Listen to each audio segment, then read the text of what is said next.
Welcome to Cornwall Seal Group Research Trust's virtual conference, Sharing Our Seas, Seals and People. We are excited to share an inspirational series of talks exploring a variety of aspects of seal conservation in the UK. And it's our 20th birthday. In that time, we've done 35,000 plus surveys, processed over 1 million photos for 72,000 plus seal IDs. To make sure we can continue this important work, check out our website to join our Wild Seal Supporter Scheme, back our crowdfunding campaign, or shop in our online store. Thank you for your support.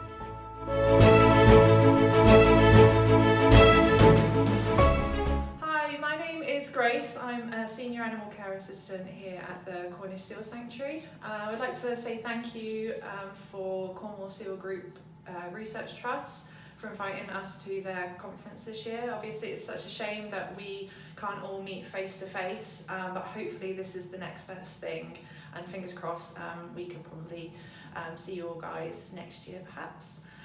So I'm going to just take this opportunity to go through seal pup rehabilitation, because obviously that's what we mainly do here at the Cornish Seal Sanctuary. We primarily deal with sort of Atlantic grey seals because that's what we get around here in Cornwall mainly. We do usually sometimes get common seals every other year, and we get sort of 1 or 2 popping up now and again, but it is mainly Atlantic grey seals that we see coming through our hospital. So our season starts obviously around sort of September, and it will go on through until the last pup needs our help for that season. So it can go on till sort of May, June the following year. And this is all rescues around sort of Cornwall mainly. If we're full and we're unable to take in any more pups, we have the be thankful for the West Hatch RSPCA Centre. We're able to take them in up in Somerset, which is absolutely fantastic if we do get really, really busy. And obviously either ourselves will go out to the rescues, or British Divers Marine Life Rescue, who are obviously quite fantastic on dealing with a lot of rescues around the coast, relaying the information back to us on whether or not the pup needs to be brought in or not. And it's really beneficial this way as well because we can get our pens ready for their arrival. So when they arrive at the sanctuary, they come to our isolation area, which is part of our hospital first. And the benefit of our isolation area is that it's off view from the public. Obviously the Cornish Seal Sanctuary is open up to the public pretty much every day of the year except Christmas Day. And no matter what age of the pup, whether they are a couple of days old or months old, being brought into an alien environment like our seal hospital can be extremely stressful. So we want to make sure that the stress levels are kept to as minimal as possible. And this definitely goes for the youngest pups, the little white coats that are still reliant on mum. They are absolutely confused, they don't know what's going on. And unfortunately we do get the occasional one that's just crying out constantly because they're crying out for mum and they don't know where she is. So we have to try our best to try and keep that little one as stress-free as possible. So we have 3 pens in our isolation area. As you see, they're empty at the moment because it's not pup season, so that's where I can take you through to one of them. So we have our isolation pens here. They aren't huge, but they don't need to be very big. We obviously need to keep a close eye on the little ones when they come in. And when they arrive, they are seen by our vets. And obviously this is very crucial because then the vet can prescribe any medication that the pup is needing to then help start the process of its rehabilitation. Now it's all depending on the reason why the pups come into the sanctuary. Will then depend on how long they will stay in isolation before they move on through to the hospital, which is where I'll take you to next.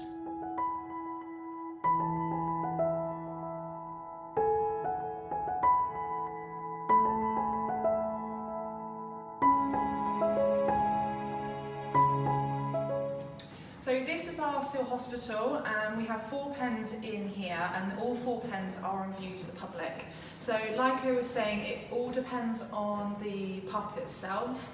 Sometimes they can come in with the most horrific wounds, but they just have such a spike in their personality that they heal up really quickly that we can move them through to the hospital pretty much straight away. Like I was saying, we have really young pups that are hugely stressed out, so we want to make sure that they're in a nice quiet environment, so that's why they might stay in isolation a little bit longer. Or they can be really, really ill, where they are almost unresponsive. Of course, we want to make sure that that it's a nice quiet environment, so it all depends on the pup's situation on how quick they move on through to the hospital here. Now, as soon as they move on through into the hospital, all of their protective equipment comes through with them as well. So we have our waterproof trousers, we have our coats, we have our wellies, and all the cleaning stuff that's used for their wounds, including their thermometers, the tubing when we use to give them fluids. All of that comes through from their bay in isolation into the hospital here, so there is no cross-contamination. Until that point where that pup can move through its rehabilitation down to the nursery pool, this is then all disinfected, ready for the next pup to come into the hospital. So they are a little bit bigger, our pens. I'll take you through here. They're a lot bigger than our isolation pens. And as you can see, there's a large step down into the pen itself. And the reason for that is because we can actually give the pups access to a swimming pool. So when we know that they're doing really well, we have to make sure that they're going to do well in a pool, of course. As long as they're not on any eye treatment, that is of course not going to wash any of that treatment away, we can then give them access to water. So it's as simple as we close the drain, we open up the main valve to fill up the pool here. We can also give them a little haul out to haul out on. You can be, it's very surprising on how many pups that come through and get completely stressed out with water, so we want to make sure again it's nice and calm and stress-free as possible for them. And also at this point we want to start encouraging them to feed for themselves. Now, again, you'll be very surprised on how many pups that come through to the sanctuary. We can give them a juicy, lovely mackerel. They either don't know what to do with it or they're absolutely petrified with it. Unfortunately, we need these pups to both gain weight and also get the oral medication that's obviously really important for their treatment. So what we will have to do is carry out a method of force feeding, which is as well British Divers Marine Life Rescue are completely aware of as well. It's very invasive, it's extremely stressful for the animal, but it's really important, like I was saying, that the pups gain the weight and get the treatment. So it's, like I was saying, it's a very invasive method of making sure that this happens. So that is why it is important to try and encourage the pup to start feeding for itself, to not only reduce the restraining chances of having to restrain them to give them their fish, but also it reduces us the chance of us hurting our backs, hurting our knees, because it's quite a physical and demanding part of the job. Now, they're basically up here carrying out the course of their antibiotics or their anti-inflammatory, their pain relief, whatever the treatment is that's needed for their rehabilitation. As soon as they come off treatment and they start feeding for themselves, they then can be moved out of the hospital, down into the nursery pools for the next part of their rehabilitation.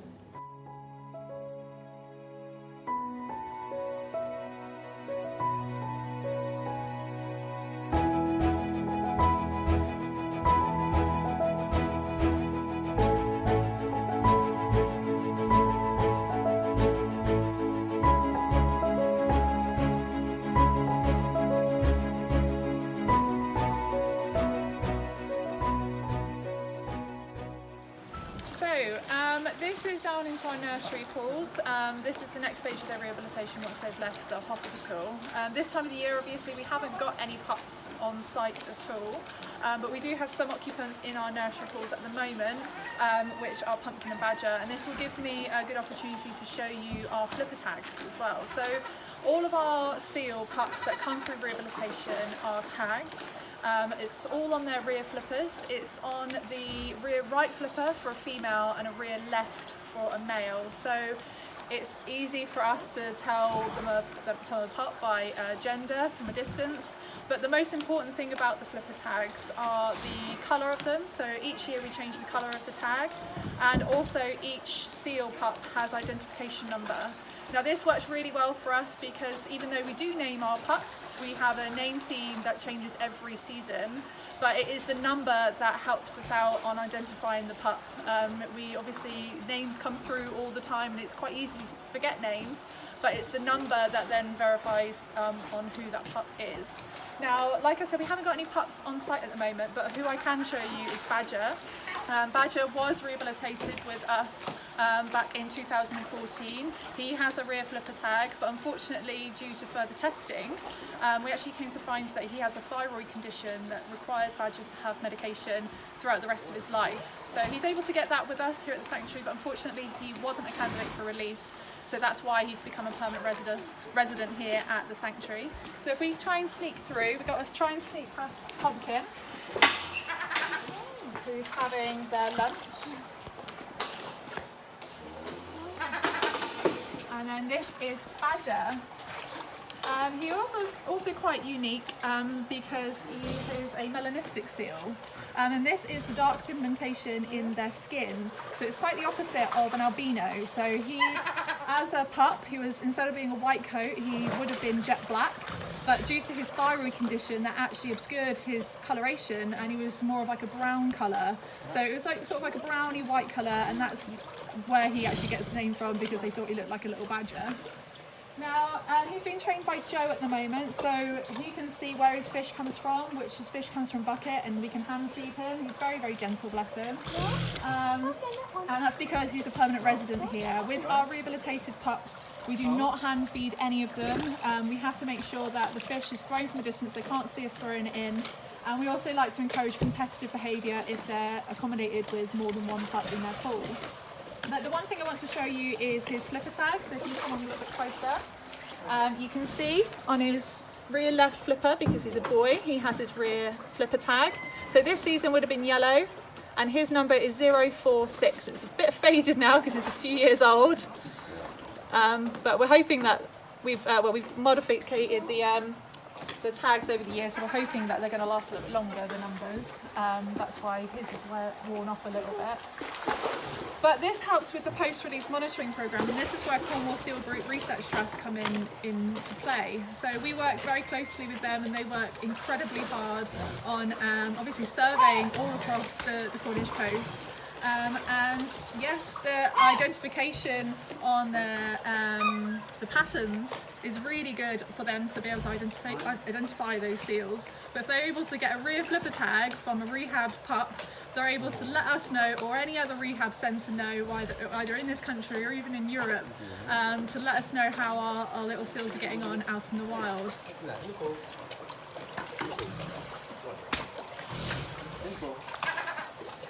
So if you scan over and look at the pools, they're a little bit bigger. At the moment, Pumpkin and Badger are sharing the two pools at the moment. This is just temporarily while their pools get refurbished. But in each of these pools, we will have a maximum of 4 pups per pool. We don't want to get it too overcrowding. Obviously, it's a lot more messy. These pools aren't filtered, so it's obviously a lot more messy if we have more than 4 pups in here. But it's a lot easier for us to manage them. So what we do, like I say, we don't hand feed our pups. We chuck all the fish in, all in one go, and we want to encourage this competitive behaviour, because this is their instinct on supporting them to hopefully build up these instincts to help them back out in the wild. Now, they would stay in this pool for basically as long as it takes, because what we're looking for is a weight gain, and it's around sort of 25 kilos. They will leave the hospital between 18 and 20 kilos, but it depends entirely on the pup. It sounds daft, but they're all very different. They have all their different personalities, but if we don't feel confident that that pup's going to gain weight outside in the nursery pools, then they are going to stay up in the hospital. But here we're looking at a weight gain. They get weighed a couple of times a week, and then once they reach their target release weight, they will then be moved over into the rehab pool, which is basically just a waiting room for us waiting for good weather and good swell conditions, waiting for them to reach their target release weight of around 35 to 40 kilos, and then we can load them up into a trailer and release them back out into the wild.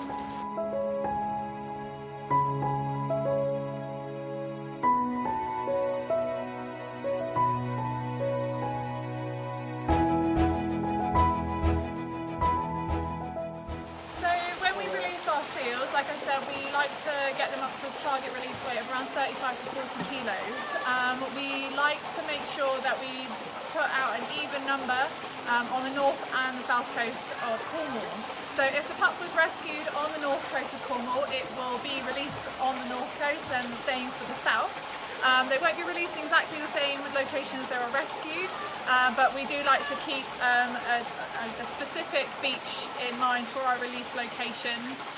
just to make sure that the access is okay, that we're not going to get stuck on the beach, and that we know that the seals are going to be able to find their way around that one easy enough. Like I said, we haven't got any seals here at the moment.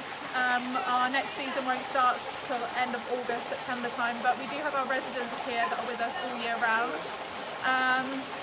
So yeah, we do spend obviously most of our days looking after these guys, whether it's the feeding or the husbandry training. So yeah, that's pretty much what we do at the moment until next pup season.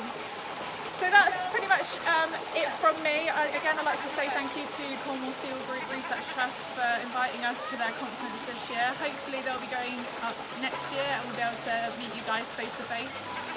But no worries if not, it's been fantastic to be involved. Thank you.